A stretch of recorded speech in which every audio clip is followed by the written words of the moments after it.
we used our VA loan, and it's a house hack. So we rent out the bottom floor of this house, and that helps pay for our mortgage. So I'm happy to go into that as well. I think the VA loan house hack is a great way for military folks to build wealth in real estate.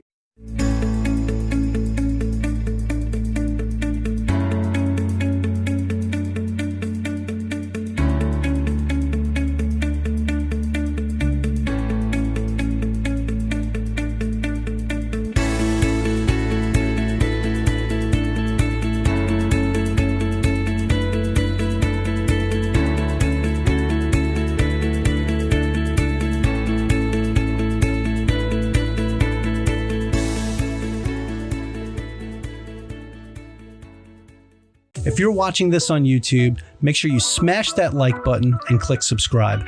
For those of you listening on a podcast platform, be sure to subscribe on whatever platform that is and leave us a rating if you can. The more likes, ratings, and subscriptions that we get, the more we can spread the message and grow our community. So we also have a free Facebook group. It's called the Average Joe Finances Network. Check us out, join the group, join the community, ask questions, and become a part of the team. All of our other social media accounts are listed in our flow page, and we have them in the video or podcast description below. Hey, how's it going, everybody? Welcome back to the Average Joe Finances Podcast. I'm your host, Mike Cavaggioni, and today's guest is Doug Spence. Doug is active duty in the Navy, just like me, and he's been doing this for over 12 years. He has a background in naval aviation, and he's been stationed in San Diego for the last 3 years. Why does that matter? We're going to get into that as we talk a little further into this. So, Doug owns single-family rentals in 4 other states outside of California where he's stationed. He's a limited partner on a mobile home park in Colorado as well. And just for context here, so you guys know, Doug is originally from Houston, Texas. So this all kind of correlates into, wait a second, he's in San Diego, California, but he's investing in all these other states outside of California. How does that work? And that's what we're going to get into today. Doug, I appreciate you taking the time to talk with me, and welcome to the show. Hey, thanks, Mike. Happy to be here. Absolutely. Hey, I gave like a small wave top of who you are and what you're doing. And I'm really excited to talk about this, especially because I've done the investing out of state thing as well, especially being in Hawaii. It is very expensive here. So if you could share a little bit more about yourself and your story. How did this get started? Why real estate? What made you get into this? Yeah, originally from Houston, Texas, born and raised there, and graduated high school, went to Baylor University in Waco, Texas, and got my undergraduate degree there. And then went to Navy Officer Candidate School in Newport, Rhode Island back in 2009. Went from there to flight school down in Pensacola, Florida, and also in 2009. Spent 2 years living there. Then moved to California in Lemoore for about a year. And then from there went to my fleet squad out in Japan.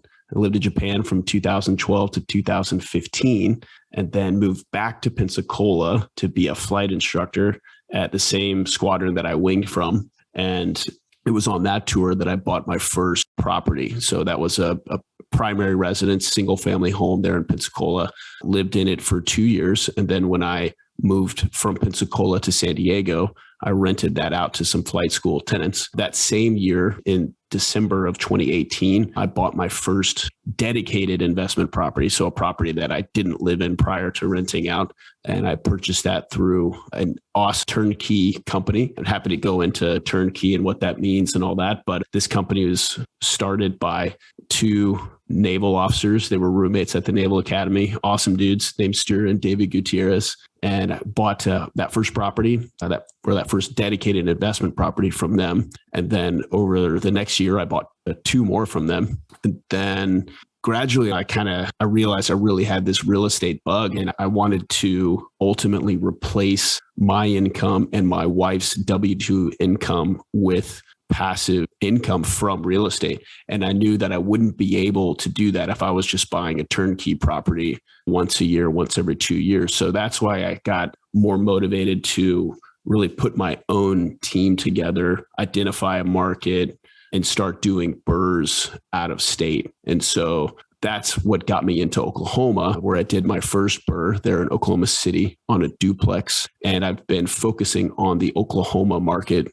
both Oklahoma City and Tulsa, for the last year and a half now. So that's a overview of my real estate background and how I got to where I am today. And then I've also, just 3 or 4 months ago, my wife and I closed on a primary residence here in San Diego, and we used our VA loan, and it's a house hack. So we rent out the bottom floor of this house, and that helps pay for our mortgage. So I'm happy to go into that as well. I think the VA loan house hack is a great way for military folks to build wealth in real estate. Yeah, absolutely. So there's a lot of things to unpack here. And I really like that because you're touching on a bunch of different pieces of the real estate investing industry. And it all started off, it's funny because you became like an accidental landlord, right? You bought that property in Pensacola, Florida, and then PCS to Lemoore, barf.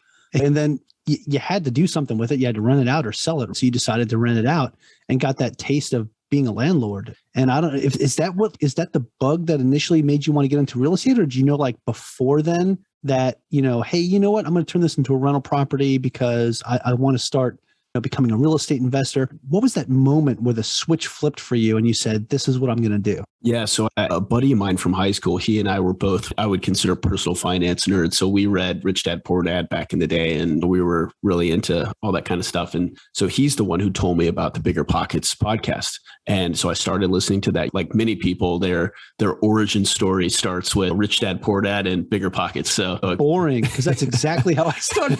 That's how everyone starts. But yeah, so he got me into the podcast, and that was a real light bulb moment for me. Oh my gosh, you don't have to be super rich like Donald Trump to get into real estate. Just normal folks, average Joes, if you will, can get into real estate. You started learning more about it. And then I realized that the house I was renting there in Pensacola, I could own a house that was newer, bigger, and nicer. And my mortgage payment would be $400 less a month than what I was renting for. So that was my basic deal analysis for my first deal. And it wasn't, even though it was very rudimentary, it wasn't wrong. I was right about it. And I ended up renting it out for even more than I thought I could.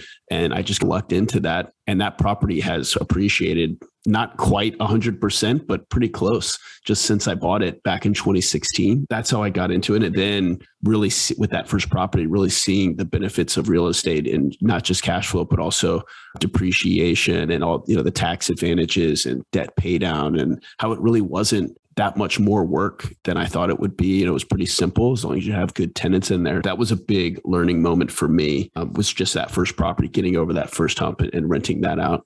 Yeah, that's one of the biggest things is getting that first one done. And speaking of bigger pockets, it's pretty funny because that was one of the things they were talking about in one of their most recent episodes, is that 0 to 1 is always harder than like the 1 to 1,000. And right. It really is. It's getting that first one and just really making that decision and committing yourself to getting into real estate. And by making that decision and by getting into that first investment property, you started something even bigger than you knew it was going to be. Now, you said your very next property that you bought, it was a turnkey property, right? So you go from the kind of accidental land property into a turnkey. So what made you look at going into a turnkey next instead of, because I know you went from there to BRRRRs. So why didn't you get into BRRRRs right away? What made you want to get a turnkey? So I was reading a book, one of my favorite real estate books called Long Distance Real Estate Investing by David Green. And while I was reading that book was a big light bulb moment. And then while I was reading the book, I also listened to a podcast where Stu Grazier was the guest, and he was talking about his experience with Turnkey and why he started his own turnkey company. And he was a Navy pilot. And so I reached out to him, and they had just started this turnkey company. And the basics of turnkey is you're buying a home that needs some work. You're putting some work into it. You're finding a tenant once the work is complete, and you're selling that property to an investor, and it's cash flowing from day one. So you're getting a fully rehab property with a tenant in place that cash flows from day one. So turnkey is a great way to get into real estate because you're still buying and owning the property, but you're not doing all the work required to do it. I think that was like a way for me to dip my toe in the water of I'm not living here first, but I'm buying an investment. I had never been to Milwaukee before buying the first 2 properties. And that's a whole other mental hurdle for people to overcome. But for me, that was another big, not leap of faith, but it was another obstacle. Once I overcame that, thanks to, books and podcasts and talking to people, then that made me more comfortable to put a team together and do BRRRRs out of state, do my own deals. So it's all these like building blocks, you know? Yeah. Let's talk about that transition, right? Because you got that first turnkey and then you went and got two more and said, okay, this is great, a great start, but it's slow because the way that you had to do it and you have to build up that money for that down payment to get that next one. Exactly. So you said, hey, what can I do to get into something to get more properties faster? And that's when you started looking at the BRRRR method and started doing out-of-state BRRRRs. So what was that transition like going from the turnkey to the BRRRRs? Was it something that was difficult for you or did you find it easier? And when did you build your team? Yeah. So I think a big part of this was joining a mastermind group because I was joining the group. I was surrounding myself with people that were doing similar things as me, and also people that were a few years ahead of me, people that were doing flips and BRRRRs out of state and doing apartment complexes, and being surrounded by those folks and seeing what they're doing inspired me like, oh, I can also do this. Because I have a buddy who he was starting to do BRRRRs while active duty living in England. And I'm like, if this guy can do BRRRRs from a different continent, then I can do it from a different state. And seeing that. Michael Barnhart. Oh yeah. Nice. So seeing talking to him about that, I was like, man, if this guy can do this, like, why can't I do BRRRR in Oklahoma? Or so and if I hadn't joined a mastermind group, I probably would have gotten there eventually, but not nearly as fast because it inspired me. And then also telling them my goals and say, how do I do this? And the realization that buying Turnkey wasn't going to get me there because the company that I bought from, they're so awesome that now they have a 2-year waiting list to buy properties from them. I can't just buy one property every 2 years, and hit my goals. That's what inspired me to start doing my own BRRRRs and put a team together and all that. Yeah, that's fantastic. You see how funny that is though? Like right away you started describing somebody and I'm just able to say, oh, is it? And that's just how awesome the community is. It's small, but it's not. Like there's a lot of investors out there. But one of the things that's awesome is the people that stick out to me, that always stick out in the back of my head, are people like Michael and Susie who are actively trying to help other people get started and start investing in real estate. And I have found that like 96, 97% of the people that I've met in this particular community are always willing to help and give advice and help people get started. And it's not like they're doing any handouts or anything like that, but they're giving you that knowledge so you can go and make that educated decision on your next steps on your journey, right? I'm getting into this. So as we're talking about a journey, because that's what this all is for all of us, right? It's our journey in financial freedom.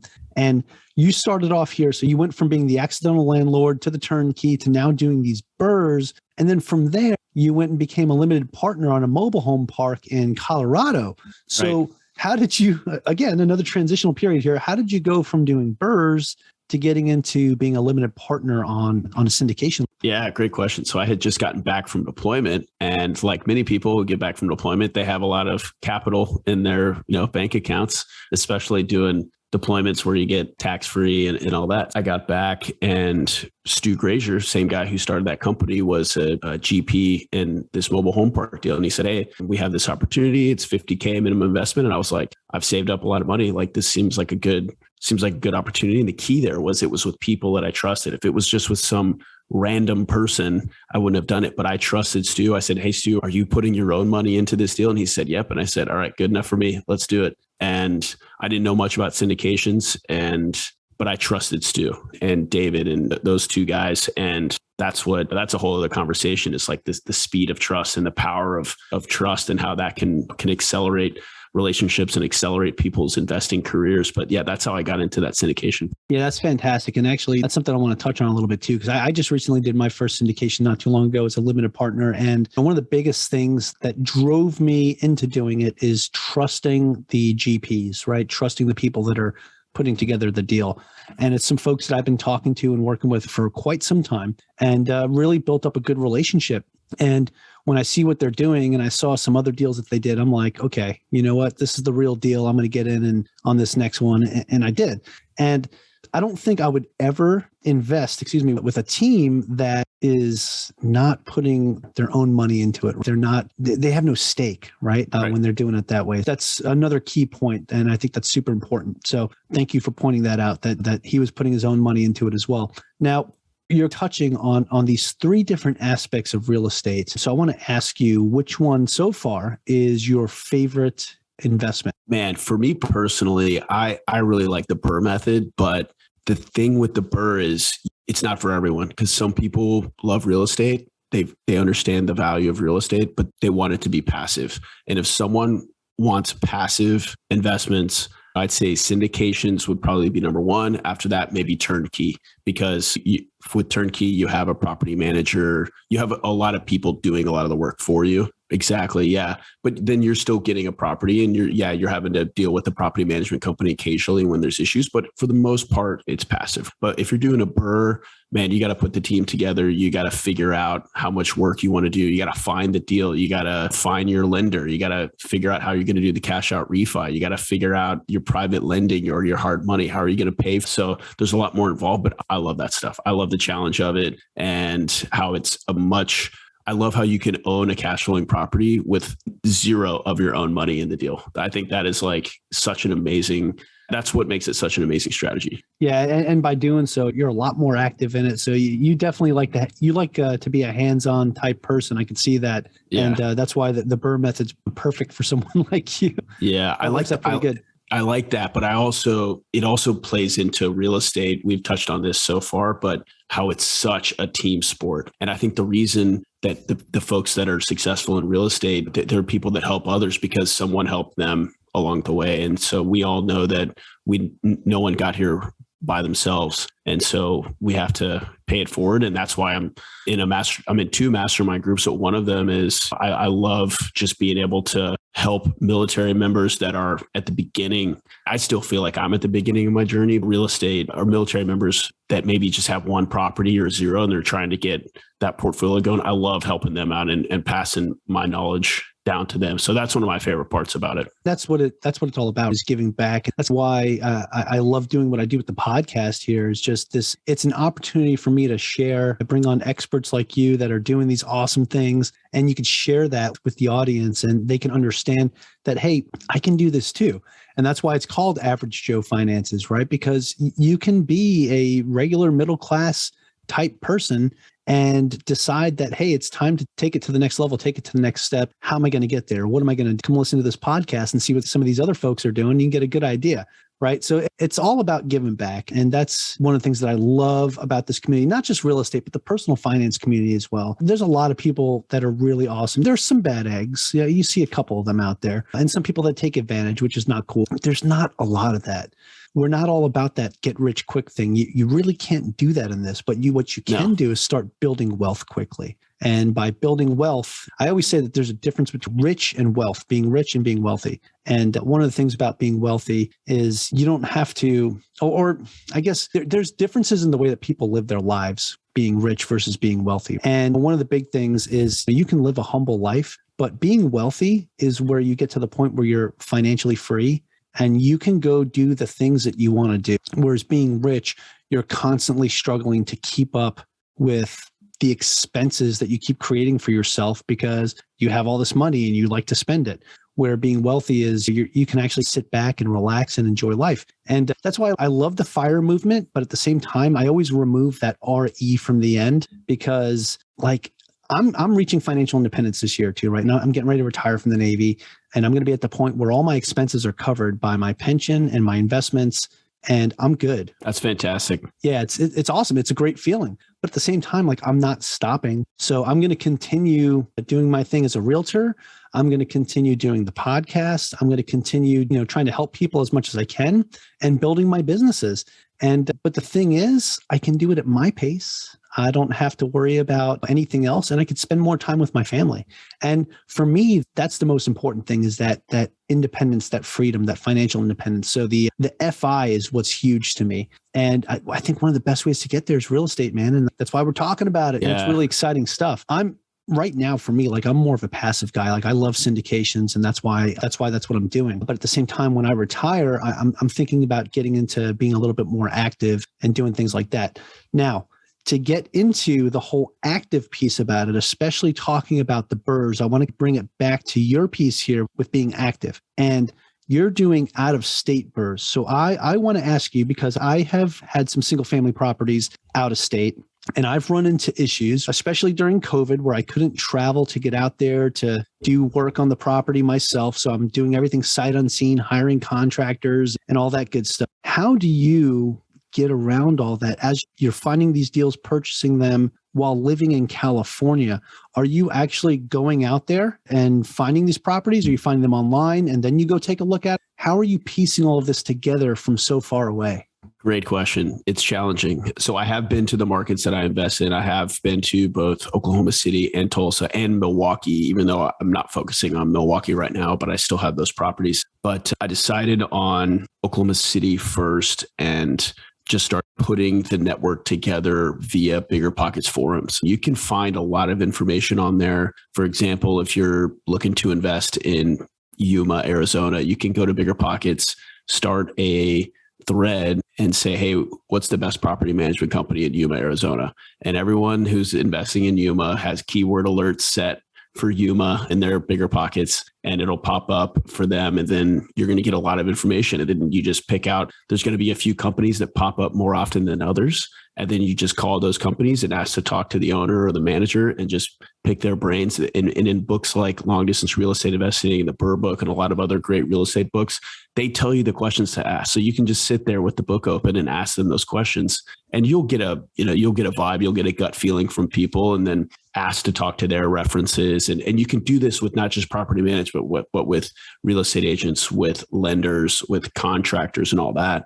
And really, though, all you need to find is that one rock star agent or property manager or contractor usually, and then they're going to know everyone else that you need to know. Because a great property manager in a town, they're going to know who all the great contractors are.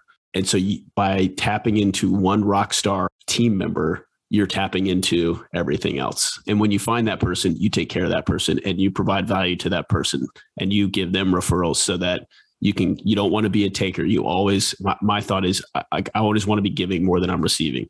But once you find that piece of that team, usually that will expand it out and the rest of the pieces will fall into place. And then it's just about, this is something we do in the military every day, is clearly communicating expectations and then communicating well thereafter. If an agent or a lender asks me a question about a property, like I don't wait 3 or 4 days to answer. Like I answer it as soon as I can for the most part, as long as it's something time sensitive. And you got to stay on top of stuff, especially when it comes to finding deals. So you can't just, I'll get back to you a week from now. Because if it's a deal, it's gone. So, yeah. But that's another thing we can get into is deal funnels. I put together my own deal funnel to source off-market leads for these Oklahoma properties. And so that's how I bought a property in September there for $20,000. We're putting 55 into it, and it's going to be worth a little over 110,000, and we should be able to rent it out for 1,100 a month. And the reason we're able to make that work is because we're able to get the property so cheap because we're able to market directly to the sellers. So I think that's another key part, especially in this hot sellers market, because if you're buying stuff off the MLS, you're going to be paying full retail, and you're not going to be able to add in that equity like you need to if you're doing a BRRRR. Yeah. You're finding those off-market pocket listings that everybody's looking for. Let's get into that a little bit. How do you have that set up? How are you finding these off-market deals? Yeah, a lot of trial and error, a lot of hours, a lot of money spent not getting any deals before it really started to pay off. But I started with... So I put the team together in Oklahoma City, and very quickly I realized that none of the deals that I was seeing from wholesalers or on the MLS, none of them made sense for my BRRRR criteria. So I realized pretty quickly that I needed to find my own deals. So how do I do that? I hired a VA to do cold calling, did that for a couple of months. It didn't work, didn't really get any good leads. Then I tried SMS. I was starting to get more leads in and starting to gain some traction there. But then I realized that having a W-2 job, like I can't just sit at my computer all day and respond to text messages and call these people back and all that. So I thought I need to, who, not how. So I need to find someone that can do this, not only do it, but do it better than me. So I hired a team of virtual assistants to do it for me. And it's not cheap, but neither is buying full retail off the MLS. Neither is buying off a wholesaler because they have a 10, 15, 20K markup on a lot of their deals. So my thought is you're going to pay it somewhere. Might as well pay it for your own deal funnel and get your own leads. So that's the system I have going now. And I have a great real estate agent there in Tulsa that's investor friendly. And he's on board with doing all this and going to gross houses and getting them under contract. So you just got to find the right members of a team, because most real estate agents, they're not going to be doing this kind of stuff. Most real estate agents want to be selling families their dream homes for top dollar, not going to dilapidated hoarder houses and getting them under contract. So it's about finding the right people. Yeah, absolutely. And I can tell you as an agent too, like I'm all about helping investors out too, man. That's what it's all about, because people are going to buy the house regardless, right? Why not be the one to help them get it? Yep. And especially if you know what they're doing and what their plan is. I'm not comfortable helping somebody get into a house that I know that they can't handle. And for me, it's just like it's the whole principle behind it. But if it's somebody who's an investor that I know they can come in here and turn this place around and fix it up, then hey, let's do it. But yeah, I try to take my fiduciary responsibility to my clients very seriously. And if somebody's trying to get into something that they're not ready for, I'll tell them, hey, look, this might not be the best thing for you. Let's maybe look at something else. But it's your choice. In the end, it's their choice. And if they decide they want to go with it, I'll help them go with it. Yeah. Well, I got a question for you then. Being in Hawaii, is from the investor perspective, what's the toughest part about investing in Hawaii? Is it finding deals? Is it finding the good contractors? Because I know that's a tough part with Hawaii, is getting the supplies for a reasonable price and finding those contractors that are willing to work even when you got 10-foot surf out there. So what's the tough part about investing in Hawaii? There's people out here that are successful with flips, right? But I'm telling you, so for Hawaii is not a rental market. You're not going to come out here and buy real estate to rent it out for cash flow, because you won't get cash flow unless you put a large enough down payment down to where your mortgage isn't going to be as high. And at the same time, depending on the amount that you put down versus what you're getting in return, it's going to be very low cash on cash return on investment. Now, what Hawaii is really good for is buy and hold because of appreciation. So if you are going to buy an asset out here and you can break even and you could hold on to it for a couple of years, you'll be able to turn around and sell it and make a pretty decent profit. The property values out here generally over every 10 years, just about, maybe a little over 10 years, they double. You go up to like between 80 to 100% over a 10-year period. It's really amazing. And of course, even recently, it's really skyrocketed because just like the rest of the country, everywhere else is jumping up. Of course, it jumped up here as well. So definitely got that accelerated appreciation going on out here. But yes, supplies are definitely a lot more expensive here because of shipping costs and everything. So you can find it. There's some diamonds in the rough, but you're normally not going to find it on the MLS. I'll tell you that straight up. Yeah. If you're out here, you need to be sending letters to homeowners and you need to be driving for dollars and finding those dilapidated homes that have these kinds of issues that somebody that has the right head on their shoulders and can come in here and rehab it, turn it around and flip it. But you're not going to see anybody really coming out here to BRRRR. It's not really something out here. If there's somebody out here that does it, hey, shoot me an email and tell me what you're doing, because that's amazing. But I do know that there's some really awesome flippers out here. If you're going to be out here, that's going to be the route you're going to go, is flipping. And at the same time, to get started, you have to have a lot of capital, because the average median household price in Hawaii today is $1,050,000. That is the average cost of a single family home.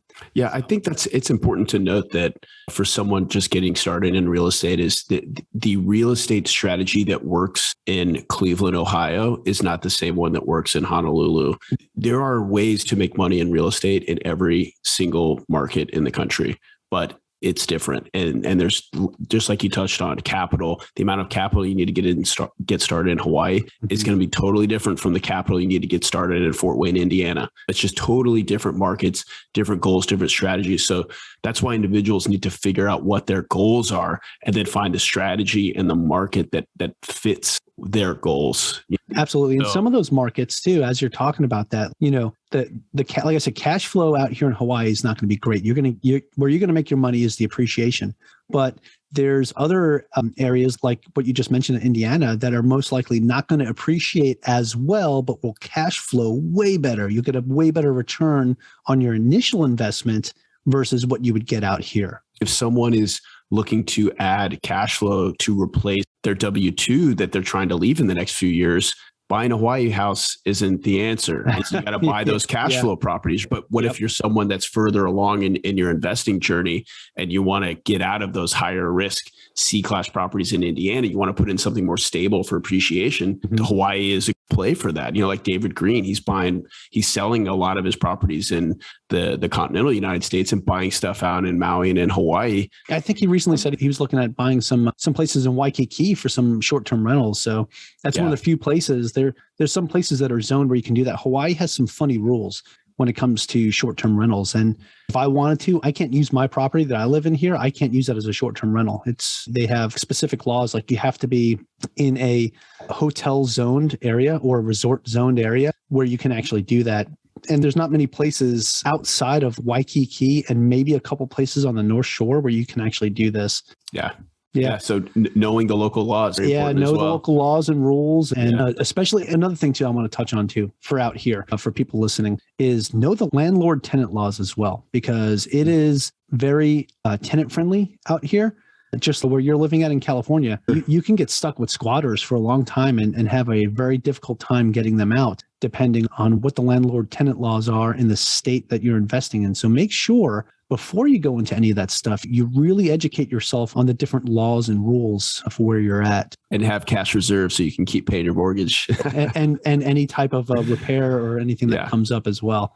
Yeah, that's for sure, man. So that's good stuff. Okay, so I want to ask you, so besides real estate, is there any other asset classes that you invest in? So I do invest in the stock market, primarily index funds. So I have your standard boring TSP, Roth TSP. Most of my TSP is normal because they just switched it to Roth recently or a few years ago. So I have my TSP and then I have my Roth IRA. And I would say about a third of my net worth is those two. And it's just it's boring, but it works. So I think people have said, and I think mine is about the same, but the TSP return over the last year has been like 40% or something like that. I think it's important that if you're in the military and you're not contributing to your TSP, you need to go in and fix that, because I think that the TSP and the VA loan are the two of the most powerful tools that we have unique to us. Now, I guess technically federal employees can use the TSP as well, but TSP and the VA loan, super powerful wealth builders for military folks. Yeah, absolutely. And a lot of people don't know too, you can borrow from it if you need to. I actually borrowed from my TSP to help with a down payment on a property that I was buying back in Virginia, which was pretty awesome. I had to get a little creative. So I borrowed a little bit from there, and I had to do a cash advance on a credit card, which was pretty interesting. And I paid that back right away. But man, because I needed like an extra $7,000, I'm like, oh, where'd this come from? So I was like, I'll just do a cash advance real quick. And I was able to secure but I was able to secure the property. But sometimes, man, that stuff could really be a pain. So knowing what options you have as well is super important. Okay, so speaking of that, because we've talked a lot about the different things that you've done, especially since you've gotten started. What is something that you've learned that you wish you knew when you first started investing in real estate? I wish I knew that you didn't have to do everything by yourself. The more experienced I get in real estate, it's reinforced even more that it is a team sport. It's especially once you get into more challenging stuff like your apartment complexes and mobile home parks and all that stuff. There's no one out there that's one person that's taking down this stuff. Like you can't do it by yourself. You need, and even if you can do it, you're not leveraging people the way you should be. You want to have an underwriter. Yeah, exactly. Yeah. There's probably someone out there that is great at underwriting deals, and that's what they love to do. So bring that person on your team. There's probably someone out there that's great at finding these off-market apartment complexes or whatever. They have a great relationship with brokers in that area. Get that person on your team, and then get the person on your team that knows a lot of people that are accredited and that can raise money. So why do it yourself? Get all these people on your team, and you can go so much further as a team than you can just by yourself. And that's something it's a mental block for a lot of entrepreneurs, is they're so used to doing everything by themselves that they miss out on a lot of opportunities. Yeah. And it's funny because like I just said this in my head as you were talking, that for this episode, like the theme is team, right? Yeah. You need to have that team built. And that's definitely something that it looks like before you even started getting into your BRRRR, you built that team first. You made sure you had all the right players involved before you started the game. And that's something that's super important. So that's definitely really awesome, exceptional advice for someone who's just getting started, to understand that you don't have to do this by yourself. So I definitely appreciate that. Now, I want to ask you this, and this is the question that I was talking about before we pushed the record button that came up in one of my more recent interviews that I want to start asking people now in every episode because it's an important question. And I don't know why I wasn't asking this before, but what is the biggest mistake you've ever made? Biggest mistake I've ever made, I think, was not buying real estate sooner. So I actually lived in Pensacola as a flight student from 2009 to 2011, which was rock bottom of the real estate market for the last, 20 plus years. And I didn't know anything about real estate, but even if I didn't know anything, if I had just bought literally any property with the VA loan, it would have been a fantastic financial, and just held on to it. That would have been a fantastic financial decision, any property. So I wish that I had real estate sooner. And I think that's to distill that down into a sentence. It's don't wait to buy real estate and wait. I think that's really important for people to understand. Love it. I've heard that term so many times. It's impactful because it carries a lot of weight because it's true. Yes, right? It is. Don't wait to buy real estate and wait. Absolutely love that. Okay. So I've already asked you the question about, you already answered it. If you had any tips or tricks for somebody that's just starting out, you answered that with the lessons that you've learned since you first started. So I think we're going to skip that one. And I want to ask you about, and you've already mentioned one of these or a few of these actually, but I want to ask you if you have a favorite business, investing, or real estate related book or podcast or both. So in the last year, I've read a business book that I knew just 50 pages into it was my favorite business book of all time. And it's called Traction by Gino Wickman. I imagine you've read it, but if your readers or listeners haven't read it, I highly recommend it because it is very much a tactical book about how to start and improve a business. Even if you're not someone with a business right now, if you own real estate, then you are a business owner. So this book is, every single page is packed full of useful information. One of my pet peeves is there's a lot of business and personal development books out there that is, 1, 2, 3 simple concepts spread out over 250 pages and they sell it for $20 on Amazon. Traction is not one of those books. It is an excellent business book. And I think that's been the single most impactful book I've read out of the last. Fantastic. No, I have not read that book, but I wrote it down and it is going on my list for sure. Put it at the top. Yeah. Okay. I will. It'll be the next book I read then. So definitely appreciate that. Most important question, Doug, because we've talked about a couple different items here. And I just think your story is just so neat because of you're touching so many different aspects of real estate and you did it all within the last couple of years. It's not like you've been doing this for a long time and you jump from this to that, to this, to that. Over time, it was like, hey, boom, let's get into the next thing. Boom, boom, let's get into the next thing. And I love that because your focus was like, hey, the turnkey thing is awesome, but it's taking me too long to get to my goal. What's another way that I could do this? And you started thinking outside of the box. And then after that, you were like, okay, what's another thing I can get into? Because I have all this extra capital sitting here.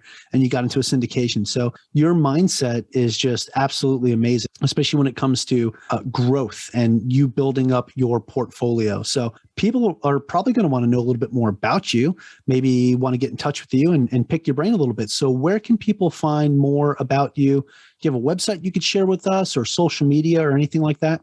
Yeah, absolutely. About a year and a half ago, I created a thought leadership platform called Honor and Equity. So the purpose of Honor and Equity is really educating military members, veterans, and their families about real estate and the value of real estate. So we have a website. It's honorandequity.com. Then we also have an Instagram and a Twitter handle. It's at Honor and Equity. We're most active on Instagram, so definitely check us out there. I read all the messages myself. Definitely reach out to us. I love chatting with people about real estate. And if you're someone that's trying to get started or you have questions, please don't hesitate to reach out to us. And when I say us, it's myself and my business partner, who is my sister-in-law, who actually lives out in Hawaii as well. Fantastic. And definitely go check out Doug's stuff. I'm gonna put all the links in the show notes so you can find it. So that's Honor and Equity. And Doug's actually written a guest blog post for Average Joe Finances, and it was really awesome. It actually got some decent traffic. Nice. So he puts out some really good information, and his blog and his website is pretty awesome. Definitely recommend going to check it out and following him on social media. Doug, it's a Saturday. I know it's getting a little late over. Well, it's not really too late. You're only 2 hours ahead. Yeah. But I appreciate you taking the time out to chat with me today on a Saturday. You probably want to go grab some dinner, and I've got to go take down some Christmas decorations. But I greatly appreciate you taking some time to chat with me today. Yeah, sure thing, Mike. I really appreciate the opportunity to come and talk to you and talk to your listeners. So thank you very much. Awesome. All right, man. Aloha from Hawaii. Yeah. To the end of this episode, greatly appreciate you being here with me today on the Average Joe Finances podcast. If you haven't done so yet, make this the episode that you go leave us a 5-star rating or subscribe to our YouTube channel. The Average Joe Finances podcast is for informational and entertainment purposes only. Have an outstanding day.